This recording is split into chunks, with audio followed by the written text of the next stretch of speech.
अस्सलाम वालेकुम नाज़रीन, अली रज़ा मंगी अवां हाज़िर है। नाज़रीन, ज़िक्र कंदासीं CCI जो इजलास थियो आहे। पहिरियां 2 मई ते इजलास रथियो वियो हो, उन खां पोइ उहो इजलास थी गुज़रियो आहे ऐं अवां खे आगाह कंदासीं त 28 अप्रैल ते इजलास राति जो 8 लॻे तक़रीबन शुरू थियो ऐं 10 बजे ताईं जारी रहियो, जंहिंमें सिंध जे वॾे वज़ीर सैयद मुराद अली शाह समेत सभिनी सूबनि जे वॾनि वज़ीरनि ऐं मेंबरनि शिरकत कई।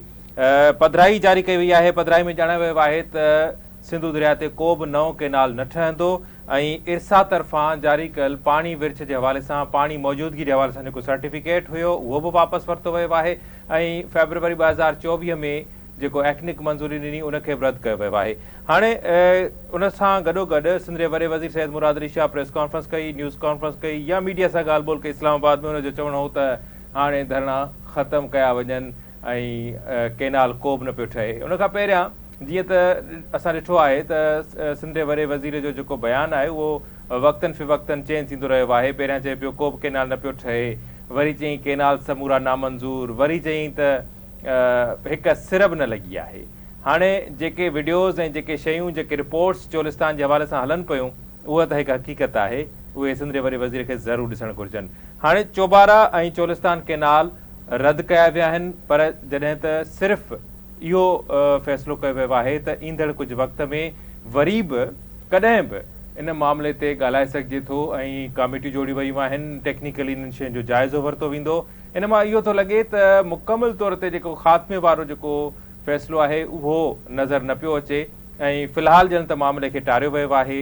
ईंदड़ कुझु वक़्त में वरी इन क़िस्म जो रिंगट जेको आहे उहो शुरू कयो वेंदो ऐं सूबनि खां राज़पो वरितो वेंदो ऐं सूबा राज़ी थियनि था नथा थियनि, वरी उन क़िस्म जो जेको शोशो आहे, इन क़िस्म जो जेको राग आहे उहो वरी शुरू थींदो। ऐं कालाबाग डैम जो राग बि ईअं ई हर 5 साल 8 साल वरी उहो शुरू थींदो हो त हीउ लॻे ईअं थो त हीउ जेको केनालनि वारो मामिलो आहे इन ते कुझु सालनि खां पोइ, 2-4 सालनि खां पोइ वरी इन ते वरी शुरूआति कई वेंदी ऐं ॻाल्हियूं थींदियूं, पर मुकमल तौर ते इन खे ख़तमु न कयो वियो आहे। कारपोरेट फार्मिंग जी ॻाल्हि न कई वई आहे ऐं मुराद अली शाह पाण चवे थो त जेका बंजर ज़मीन आहे, मीडिया ब्रीफिंग में हुनजो इहो चवणु आहे त असां पाण चाहियूं था त प्राइवेट पब्लिक पार्टनरशिप तहत उनखे आबाद कयो वञे। इन मां मुराद इहा आहे त जेको कारपोरेट फार्मिंग वारो जेको फ़ैसिलो आहे ऐं सिंधु दरिया ते केनाल वारो फ़ैसिलो आहे उन ते फ़िलहाल ॼण त उनखे टारियो वियो आहे। ॿिए पासे असां ॻाल्हि कंदासीं 2 लोहे में धरणो जारी आहे, मुख़्तलिफ़ हंधनि ते हिन वक़्तु बि धरणा जारी आहिनि ऐं वकीलनि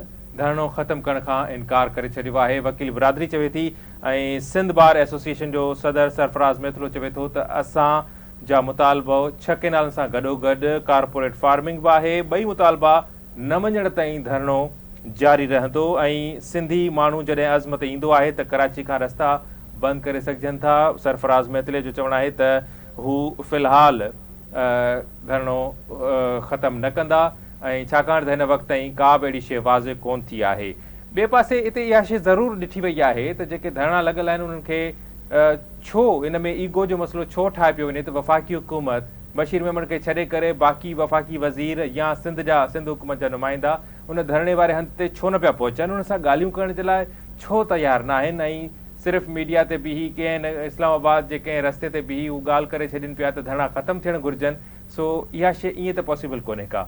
जेसीं ताईं का शइ लिखत में न हूंदी, जेसीं ताईं का वाज़े न हूंदी, तेसीं ताईं एहतजाज जेको आहे उहो जारी रहंदो। ॿिए पासे इहा बि शइ नोट कई वई आहे त मुख़्तलिफ़ क़िस्म जूं ख़बरूं हलायूं वञनि पियूं, मुख़्तलिफ़ क़िस्म जो माहौल पैदा कयो वञे पियो त ॼण त धरणा जेके लॻा आहिनि उनखां पोइ हाणे माण्हू परेशान आहिनि। पर सवाल इहो ई पैदा थिए थो त जेकॾहिं सिंधु दरिया ते केनाल ठहिया उनखां पोइ जेका अॼु माण्हुनि जी परेशानी आहे उहा त आरज़ी आहे, पर जेकॾहिं सिंधु दरिया ते केनाल ठही विया ऐं सिंध जो पाणी रोकियो वियो, कारपोरेट फार्मिंग जे ज़रिए सॼी ज़मीन जेका आहे उहा कंपनियुनि खे ॾिनी वई त पोइ उनखां पोइ छा थींदो? त सिंध जो अवाम इहो ज़रूरु सोचे पियो ऐं इन आरज़ी तकलीफ़ खे छॾे करे हू धरणनि में बचे पियो, एहतजाज बि करे पियो ऐं हू सिर्फ़ु इन ई इंतज़ार में आहे त सिंध जे वसीलनि ते जेके धाड़ा लॻनि था उन जे ख़िलाफ़ हू अॼु बि अटल थियो बीठो आहे ऐं उमेद कयूं था त वफ़ाक़ या सिंध हुकूमत पंहिंजे इन होड तां कुझु घटिजंदी ऐं आख़िर कहिड़ा कारण आहिनि जो उन्हनि सां ॻाल्हियूं करण जे लाइ को डेलीगेशन नथो वञे, को नुमाइंदा नथा वञनि, उहे उन सां ॻाल्हियूं कनि ऐं उन्हनि खे उहा ॾेखारनि।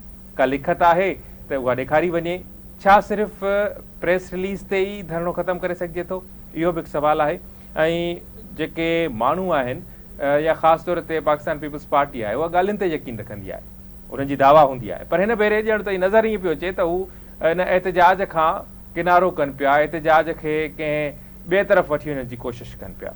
सो मां सम्झां थो त ज़रूरु वफ़ाक़ी हुकूमत ऐं सिंध हुकूमत संजीदगी खां कमु वठंदी, संजीदगी जो मुज़ाहिरो कंदी। ॾींदा इजाज़त, अल्लाह निगहबान।